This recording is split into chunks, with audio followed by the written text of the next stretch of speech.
Lucy Harper had been living among the stars for almost 2 years now, but she still caught herself staring out the observation windows like a child seeing snow for the first time. Waypoint 17 was not the most beautiful station in the galaxy. It was old, crowded, and smelled like 100 different worlds all mixed together. But it was home now, and Lucy had learned to love its strange corners and endless hallways. The station floated in orbit around a pale yellow star that had no name, only a number. It was neutral territory, a place where dozens of alien species came together to trade goods, sign treaties, and argue about shipping routes. Humans had only been part of the galactic community for 12 years, which meant nothing to Lucy, but apparently meant everything to everyone else. To the older species, humans were still babies stumbling into a room full of adults. Lucy worked in the trade division as a junior logistics coordinator. Her job was to make sure cargo shipments went where they were supposed to go, which sounded simple until you realized that some species measured distance in light pulses, others used gravity wells, and one particularly difficult race insisted on calculating everything based on the position of their home planet's moons. Lucy spent most of her days translating between systems and apologizing for delays that were never her fault. Her workspace was a long room filled with desks and consoles, shared by members of 5 different species. There were the Brundari, who looked like tall insects and communicated through clicking sounds. There were the Umi, round and soft-bodied, who floated slightly above their chairs and hummed when they were thinking. There were the Keth, reptilian and slow-moving, who preferred the warmest corner of the room. And there were the Valori. The Valori were the ones Lucy found most fascinating and most frightening. They looked like large cats that had learned to walk upright. Their bodies were covered in short, sleek fur that ranged from silver to deep gold. Their eyes were large and amber, and they moved with a grace that made Lucy feel clumsy just watching them. The Valori were known across the galaxy for their intelligence, their pride, and their strict social rules. They held positions of power on many stations and councils, and they did not tolerate disrespect. Lucy's direct supervisor was a Valori named Counselor Harrix. He was tall even by Valori standards, with fur the color of storm clouds and eyes that seemed to see through every excuse Lucy had ever tried to make. Harrix was stern but fair. He never raised his voice, but he did not need to. A single look from him could make Lucy want to redo an entire week's worth of work.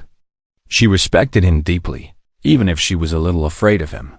One thing Lucy had learned quickly was that the Valori were extremely protective of their young. Valori cubs were kept in secured nursery wings, guarded at all times, and it was considered a serious offense for outsiders to even look directly at them. Lucy had never seen a Valori cub in person. She had only heard stories about how small and delicate they were, how their fur was softer than anything in the galaxy, and how their purring could be heard from rooms away. The Valori did not trust other species with their children. This was not cruelty or arrogance. It was simply their way. Cubs were sacred. They were the future of the bloodline, and bloodlines meant everything to the Valori. Lucy understood this, even if she found it a little sad. She had grown up in Ohio, in a house full of neighborhood kids running in and out, and the idea of hiding children away from the world felt strange to her. But she was a guest in this galaxy, and guests did not get to make the rules. On the evening that changed everything, Lucy stayed late at her desk. A shipment of medical supplies had gone missing somewhere between Waypoint 17 and a colony 3 systems away, and Lucy was determined to find it before morning. Her console glowed blue in the dim light as she scrolled through tracking logs and cargo manifests. The workspace was empty. The Brundari had left hours ago, clicking their goodbyes. The Umi had floated away to wherever Umi went at night. Even Harrix had departed, giving Lucy a brief nod before disappearing into the corridor. She was alone with the hum of the station's engines and the distant sound of ventilation systems cycling air. Lucy rubbed her eyes and stretched her arms above her head. Her hoodie was too big for her, a faded gray thing she had brought from Earth because it reminded her of home. It hung loose around her body, comfortable and warm in the station's cool air. She was about to return to her work when she heard something strange. It was a small sound, almost too quiet to notice. A chirping noise like a baby bird calling for its mother. Lucy froze and listened. The sound came again, followed by a soft rustling. It was coming from beneath a storage car near her workstation. Lucy stood slowly and walked toward the cart. Her heart was beating faster than it should have been. She did not know why she felt nervous. It was probably just a maintenance drone that had gotten stuck, or maybe some small creature that had escaped from a cargo hold. Stations like this were full of stowaways. It happened all the time. She knelt down and peered into the shadows beneath the cart. At first, she saw nothing. Then her eyes adjusted, and she stopped breathing. Two tiny faces stared back at her. They were Valori cubs, no bigger than kittens, with wide golden eyes and trembling whiskers. Their fur was matted with dust, and they huddled together as if trying to disappear into each other. One of them let out another chirp, a sound so small and scared that it made Lucy's chest hurt. She knew she should call security. She knew she should stand up, walk to the nearest communication panel, and report what she had found. The Valori would want their cubs back immediately. There were rules about this. There were very serious rules. But the cubs flinched at a distant clang from somewhere in the station, and one of them let out a tiny whimper that sounded almost human. Lucy's hand moved toward them without her permission, her fingers extended, her palm open and unthreatening. The cubs sniffed her fingers. Their little noses were cold and wet. They looked at her with those huge golden eyes, and Lucy saw something she recognized. Fear, loneliness, the desperate hope that someone, anyone, would help them. Lucy made a choice in that moment. She did not think about rules or consequences. She simply acted. She would figure out what to do next. But first, she would make sure these little ones were safe. Lucy stayed very still, her fingers outstretched toward the two tiny creatures beneath the cart. She could feel her heart pounding in her ears. Every instinct told her to move slowly, to be gentle, to give them time to trust her. The cubs looked at her hand like it might be dangerous. One of them, slightly larger than the other, had fur the color of pale gold. The smaller one was silver gray, almost the same shade as Counselor Herrick's. They pressed their bodies together, their tiny claws gripping the cold metal floor. Lucy remembered something she had read during her orientation training, back when she first arrived on the station. Valori cubs could go into shock if they felt threatened. Their nervous systems were delicate, still developing, and extreme fear could cause their hearts to stop. The report had called it terror paralysis. It was one of the reasons the Valori guarded their young so carefully. She lowered her voice to barely more than a whisper. "Hey there," she said softly. "It's okay. I'm not going to hurt you." The cubs did not understand her words, of course. Valori cubs did not learn to speak until they were much older, and even adult Valori used a different language than humans. But Lucy hoped they could hear the tone of her voice. She hoped they could sense that she meant them no harm. The golden cub inched forward, its nose twitching. It sniffed Lucy's fingers again, then looked up at her face. Something in its eyes changed. The fear did not disappear completely, but it softened. The cub made a small sound, a questioning chirp, and took another step toward her. The silver cub followed its sibling, though it moved more slowly. This one seemed more nervous, more uncertain. Its ears were flat against its head, and its tail was tucked tightly around its body. Lucy did not move. She let them come to her at their own pace, her hands steady and open. Minutes passed. The station hummed around them, oblivious to the small drama unfolding beneath the storage car. Finally, the golden cub climbed onto her palm. Its body was warm and soft, lighter than Lucy had expected. It curled its tiny claws into the fabric of her sleeve and made a sound that was almost like a sigh. The silver cub hesitated for another moment, then followed, pressing itself against its sibling. Lucy lifted them slowly, carefully, bringing them close to her chest. She could feel them trembling. Their fur was indeed softer than anything she had ever touched, like silk mixed with clouds. She cradled them against her body and felt their trembling begin to slow. She should call security. She knew this. The thought repeated in her mind like a warning bell. But she also knew what would happen if she did. Guards would come rushing in. Alarms would sound. The cubs would be surrounded by noise and chaos and strangers, and their fear would return 100 times worse. Lucy looked down at the two small faces pressed against her chest. The golden cub had closed its eyes. The silver one was still watching her, but its ears were no longer flat. It looked tired. It looked like it had been running and hiding for a long time. She made a decision. She would keep them calm until she could figure out the right way to return them. She would not let them be frightened again. Her hoodie was large and loose, with a wide front pocket and a zipper that ran all the way up. Lucy unzipped it carefully and created a warm space against her stomach, using the soft inner fabric as a kind of nest. She placed the cubs inside, one at a time, and zipped the hoodie halfway up so they were hidden but could still breathe. The cubs settled immediately. They pressed their bodies against her warmth and began to purr.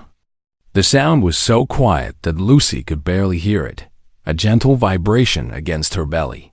Within minutes, their breathing slowed and deepened. They were asleep. Lucy sat back down at her desk. Her hands were shaking slightly. She stared at her console screen without seeing it, her mind racing through possibilities and problems. How had the cubs gotten here? The Valori nursery wing was on the other side of the station, in a secured area that required multiple clearances to enter. Cubs were never allowed to leave. They were watched every moment of every day. The idea that two of them could simply wander into a public workspace seemed impossible, unless something had gone wrong. Lucy thought about the ventilation system. The station was old, and its ductwork connected almost every section. She had heard maintenance workers complain about gaps in the grating, places where small creatures could slip through. Maybe the cubs had found one of those gaps. Maybe they had been exploring the way all young things explored, and had gotten lost in the maze of tunnels. That would explain the dust in their fur. It would explain why they looked so tired and scared. They had probably been wandering for hours, maybe longer, trying to find their way back to safety. Lucy felt a wave of sympathy wash over her. These were just babies. They had gotten lost, and they had been alone in the dark, surrounded by strange sounds and strange smells. And when they finally found a way out, they had ended up here, beneath a cart in an empty workspace, with no one to help them, except her. She looked down at the bulge in her hoodie. The cubs were still asleep, their purring steady and soft. They trusted her. They did not know anything about the rules that separated their species. They only knew that she was warm and gentle, and had not hurt them. Lucy thought about what Counselor Harrix would say if he could see her now. He would probably be furious. Or maybe he would be something worse than furious. Maybe he would be disappointed. He had trusted her to follow the rules, to respect Valori customs. And here she was with two sacred cubs hidden in her clothing. But she could not bring herself to wake them. Not yet. They were safe and calm, and that mattered more than anything else. She would wait until the right moment. She would find a quiet way to contact someone, maybe Harrix himself, and explain what had happened. She would make sure the cubs were returned gently, without fear, without trauma. It was not a perfect plan. It was not even a good plan. but it was the best she could think of. Lucy turned back to her console and pretended to work. The cubs slept on, oblivious to the storm that was about to break over them both. Outside, somewhere in the depths of the station, alarms were about to start screaming. But for now, in the quiet glow of her workspace, there was only the warmth of small bodies against her skin and the soft rhythm of peaceful breathing. Lucy placed one hand gently over her hoodie pocket and made a silent promise. Whatever happened next, she would protect them. She did not know why she felt so strongly about this. She only knew that it was true. The alarms started 20 minutes later. Lucy heard them first as a distant wailing, like the cry of some great wounded animal echoing through the station's corridors. Then the lights in the workspace flickered, shifting from their normal warm glow to a harsh red that pulsed in time with the alarm. She felt her stomach drop. The cubs stirred against her belly, disturbed by the sudden change, but they did not wake. Lucy pressed her hand gently over them and willed them to stay asleep. A voice came over the station's communication system, calm but firm. It spoke in the common trade language that all species on the station understood. Attention, all personnel. A security alert has been issued for sectors 12 through 19. All non-essential workers are asked to remain in their current locations. Security teams are conducting a sweep. Please cooperate with all instructions. Sectors 12 through 19. That included the trade division. Lucy's workspace was in Sector 14. She understood immediately what must have happened. The Valori had discovered their cubs were missing. They had sounded the alarm. And now every guard on the station would be searching for two small creatures who were currently asleep in her HOODIE. Lucy forced herself to stay calm. Panic would not help anyone. She needed to think clearly, to figure out what to do. She could reveal the cubs now. She could wave down the first guard who came through the door and explain everything. It would be the safest choice, the most responsible choice. The cubs would be returned to their family, and Lucy would probably face some kind of disciplinary action, but at least it would be over. But she thought about the alarms, still screaming through the corridors. She thought about the guards who would come rushing in, weapons ready, voices loud. She thought about the chaos and the noise and the fear that would fill this room. And she thought about the two small creatures pressed against her chest, sleeping peacefully for perhaps the first time in hours. If she woke them now, if she handed them over into that storm of panic, what would happen to them? Would they go into shock? Would they suffer that terror paralysis she had read about? Lucy could not take that risk. She would wait. She would stay quiet and still, and she would pray that the guards passed her by. Minutes crawled past like hours. Lucy stared at her console screen, her eyes unfocused, her ears straining for any sound from the corridor outside. The cubs continued to sleep, their purring a gentle vibration against her skin. Then she heard footsteps. Heavy boots on metal flooring moving with purpose. The door to the workspace slid open, and three figures entered. Two of them were human security officers, dressed in dark uniforms with stunners holstered at their sides. Lucy recognized one of them from the cafeteria, a man named Greg, who had once helped her find the coffee machine. The third figure was a Valori guard, tall and lean, with fur the color of burnished copper and eyes that swept the room like searchlights. Lucy's breath caught in her throat. She forced herself to keep typing, to look like she was working, to be just another late-night employee annoyed by the interruption. Greg spoke first. "Evening, miss. Sorry for the disturbance. We're conducting a security sweep. Have you seen anything unusual in this area?" Lucy looked up and shook her head, hoping her face did not betray her fear. "No, nothing. I've been here alone for a couple hours, just trying to finish some work." The Valori guard moved deeper into the room, his movement silent despite his size. He checked behind desks, beneath tables, inside storage containers.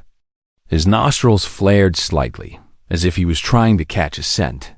Lucy felt sweat forming on her palms. Could he smell the cubs? Could Valori track their young by scent? She did not know. She had never thought to ask. The guard approached her desk. He stopped a few feet away and stared at her with those amber eyes. Lucy met his gaze and held it. She had learned that looking away from a Valori could be seen as a sign of guilt or weakness. She needed to appear confident, innocent, slightly annoyed by the disruption. "You are alone?" the guard said. It was not a question. "Yes," Lucy replied. Her voice came out steady, which surprised her. "I've been working on a shipping manifest. There was a problem with a medical supply run." The guard tilted his head slightly. His ears twitched. For a terrible moment, Lucy was certain he had heard the cubs breathing. She was certain he could see the slight bulge beneath her hoodie, the way her hand rested protectively over her stomach. But then he turned away. He spoke something in the Valori language to the human officers, a quick burst of sharp sounds that Lucy could not understand. Greg nodded and gestured toward the door. "Thank you for your cooperation," Greg said to Lucy. "Please remain in this area until the alert is lifted." "Of course," Lucy said. "I hope you find what you're looking for." The three figures left, and the door slid closed behind them. Lucy sat perfectly still for a full minute, listening to their footsteps fade down the corridor. Then she let out a long, shaky breath. Her hands were trembling. Her heart was racing so fast she could feel it in her temples. But the cubs were still asleep. They were still safe. She knew this could not last forever. More guards would come. The search would expand. Eventually, someone would look more closely, ask more questions, notice something wrong. Lucy was running out of time, thought she needed help. She needed someone she could trust, someone who would understand why she had done what she had done. Someone who could help her return the cubs without causing a panic. There was only one person she could think of. Counselor Herrick's. The thought terrified her. Herrick's was Valori. These were Valori cubs. He might react with fury. He might call the guards himself and have Lucy arrested for what she had done. But he was also fair. In 2 years of working under him, Lucy had never seen him act out of anger or impulse. He thought carefully about everything. He considered all sides of a problem before making a decision. Maybe, just maybe, he would understand. Lucy looked down at the sleeping cubs in her hoodie. The golden one had shifted slightly, its tiny paw now resting against her heartbeat. The silver one's face was peaceful, its whiskers relaxed. She made her choice. She would wait for the chaos to settle. Then she would find Herrick's and tell him the truth. Whatever happened after that, she would accept, but she would not let these cubs be frightened again. That was the one thing she was certain of. An hour passed. The alarms eventually stopped, but the red emergency lights remained, casting everything in shades of crimson and shadow. Lucy stayed at her desk, her body tense, her mind running through the same thoughts over and over. The cubs woke once, stirring against her belly with soft chirps. Lucy hushed them gently, rocking slightly in her chair, and they settled back into sleep. It amazed her how quickly they had grown to trust her. She was a stranger, a different species entirely, and yet they curled against her warmth, as if she were their own mother. She was so focused on the cubs that she did not hear the door open. She did not notice the tall figure that entered the workspace and moved silently between the rows of desks. She only became aware of him when a familiar voice spoke her name, Harper. Lucy's head snapped up. Counselor Herrick stood 3 feet away, his storm gray fur almost black in the emergency lighting. His amber eyes were fixed on her face with an intensity that made her feel like she was being examined under a microscope. She did not speak. She could not find the words. Her hand moved instinctively to cover her hoodie pocket, and she saw Herrick's eyes track the movement. He took a step closer. His ears tilted forward, focusing on something. Lucy realized with a cold shock that he could hear the cubs breathing. Of course he could. Valori had hearing far sharper than humans. He had probably heard them the moment he entered the room. "I came to check on my staff," Herrick said slowly. His voice was low and controlled, but Lucy could hear something underneath it. Tension, uncertainty. "The search teams reported that you were here alone. Working late." "Yes," Lucy managed. Her voice came out as barely more than a whisper. Herrick's was silent for a long moment. Then he spoke again. "I hear 2 heartbeats beneath your clothing. Small ones, rapid. The heartbeats of cubs." There was no point in lying. Lucy had never been good at lying anyway, and she knew that Herrick's would see through any story she tried to invent. She looked at him, this stern and powerful being who had been her boss for 2 years, and she decided to trust him. She unzipped her hoodie slowly, revealing the 2 sleeping cubs nestled against her shirt. Their fur caught the red light, turning gold and silver into shades of bronze and pearl. One of them stirred at the cool air, making a soft sound of protest, but did not wake. Herrick stared at the cubs. His expression was impossible to read. His ears had gone flat against his head, and his tail was perfectly still. Lucy had no idea what these signs meant. She did not know if he was angry or shocked or something else entirely. She spoke before her courage could fail her. "I found them under the storage car. About 2 hours ago. They were scared, shaking. I think they got lost in the ventilation system." Herrick's did not respond. His eyes remained fixed on the cubs. "I was going to call security," Lucy continued, her words tumbling out faster now. "I knew I should. But then I thought about the alarms and the guards and all the noise. I read in the orientation materials that cubs can go into shock if they're frightened badly enough. I couldn't do that to them. I couldn't hand them over into all that chaos." She paused, took a breath, and forced herself to meet Herrick's gaze. "So I kept them warm. I kept them calm. I was going to find you when things settled down.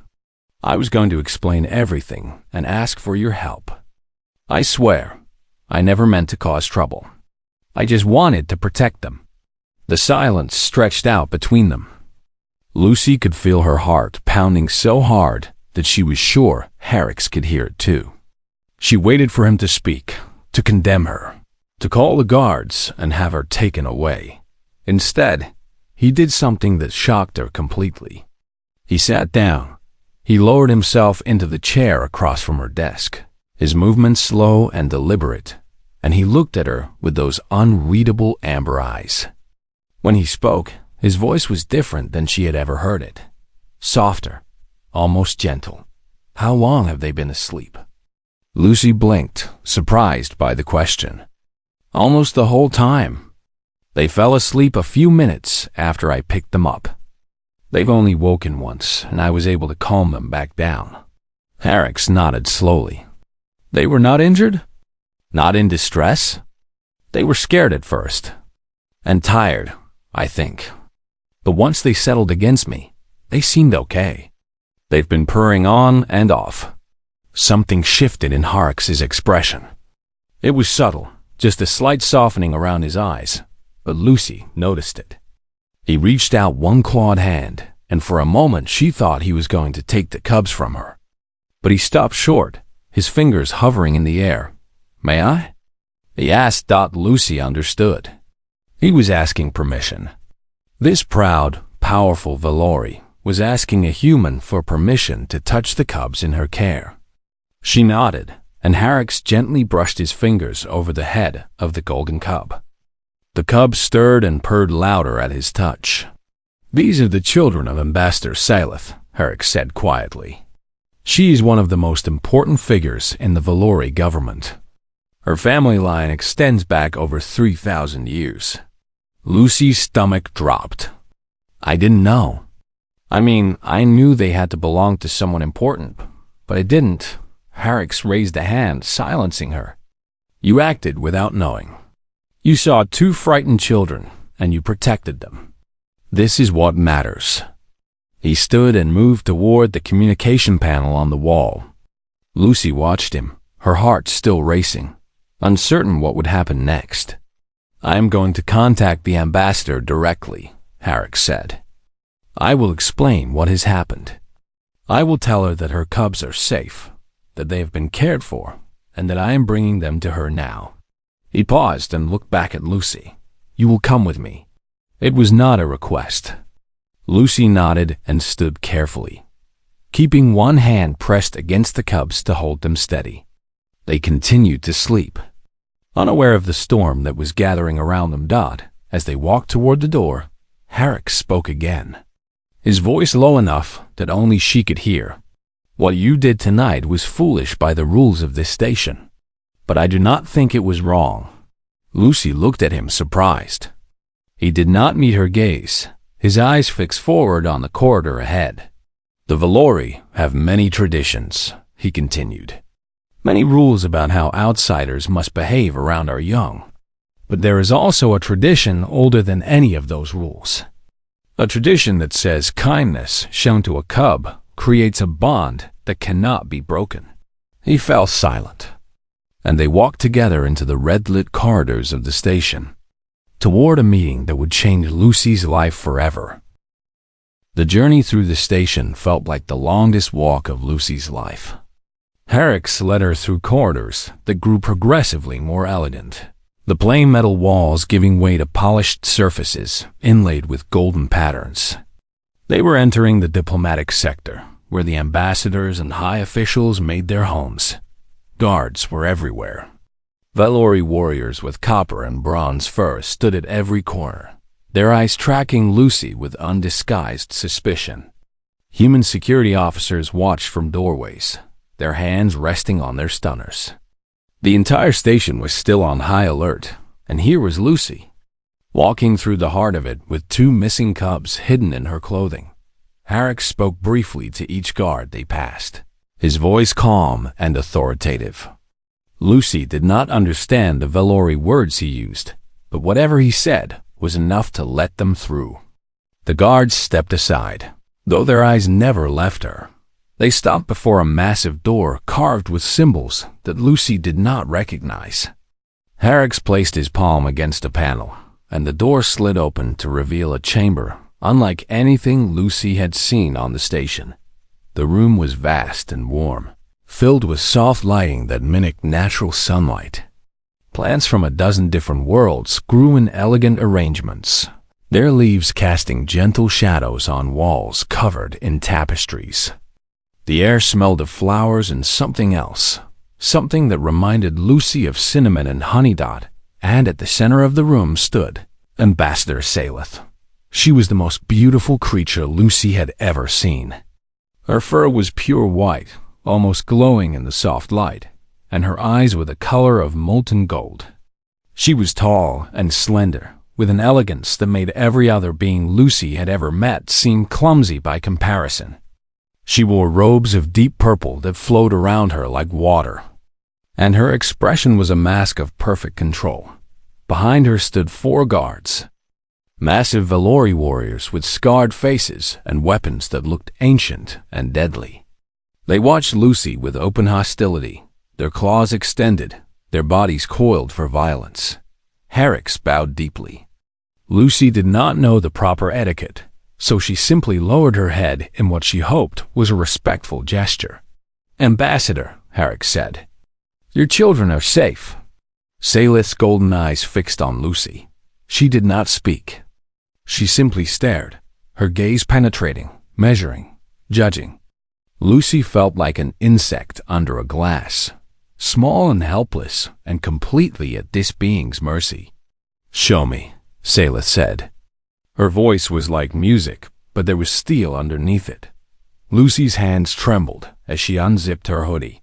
The cubs stirred at the movement, blinking their eyes open for the first time in hours. When they saw their mother, they let out excited chirps and began squirming, their tiny paws reaching toward her. Saleth moved forward, and Lucy saw something crack in that perfect mask of control. The ambassador's eyes softened. Her breath caught. She extended her arms, and Lucy carefully lifted the cubs from her hoodie and placed them in their mother's embrace. Salith held her children close, her white fur mixing with their gold and silver. She made a sound that Lucy had never heard before, a deep, rumbling purr that seemed to fill the entire room. The cubs pressed against her, purring in response, and for a moment, there was nothing in the universe except a mother reunited with her babies.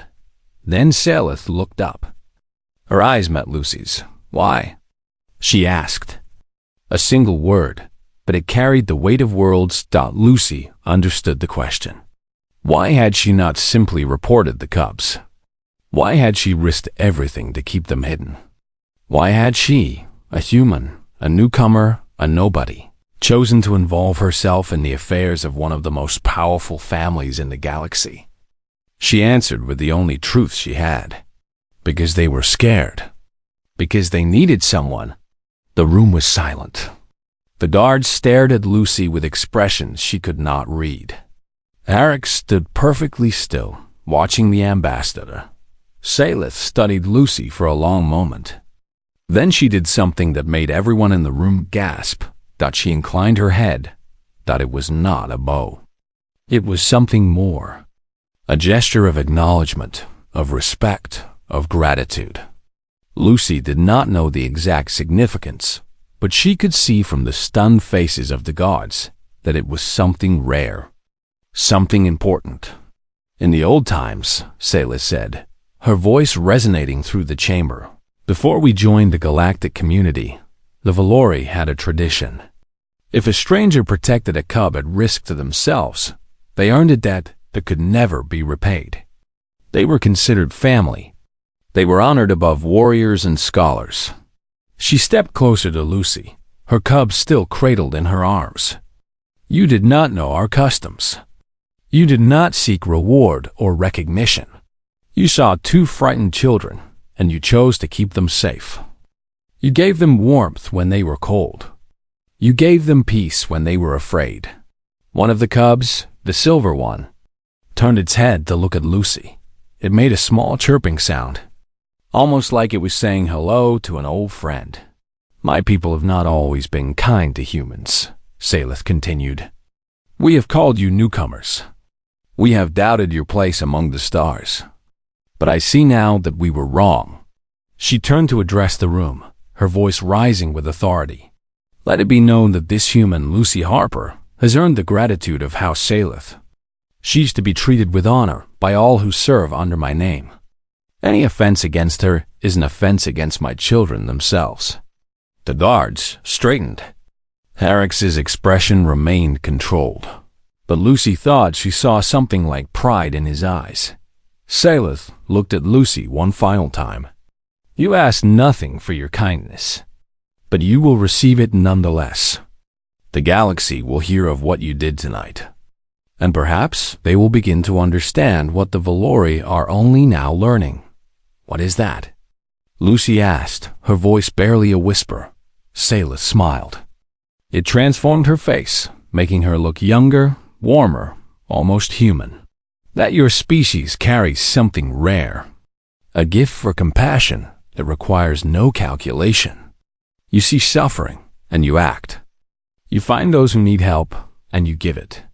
Not because of rules or traditions, but because it is simply who you are. She turned and carried her cubs deeper into her quarters. The guards followed, their hostility replaced by something closer to respect. Soon only Lucy and Harrix remained in the entrance chamber. Harrix stood beside her in silence for a moment. Then he spoke, his voice thoughtful. I told you once that what you did was foolish. I was wrong. It was perhaps the wisest thing I have ever seen. Lucy did not know what to say. She felt exhausted and overwhelmed and strangely, impossibly happy. What happens now? She asked. Harrix gestured toward the door. Now you return to your desk and finish your work on that shipping manifest. The medical supplies still need to be found. Lucy laughed despite herself.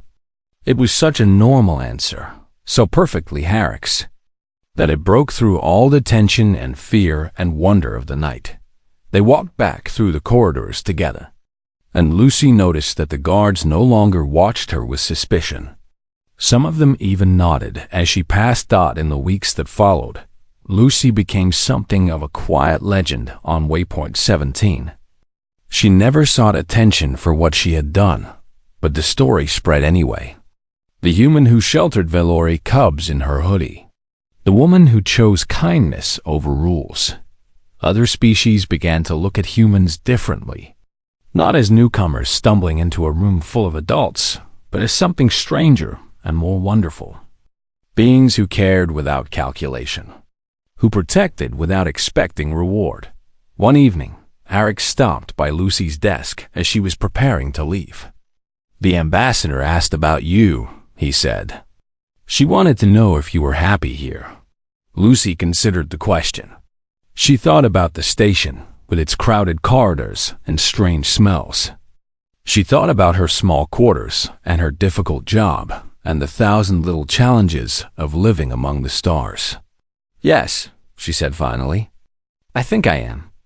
Herrick nodded, satisfied. "Good. The galaxy needs more humans like you."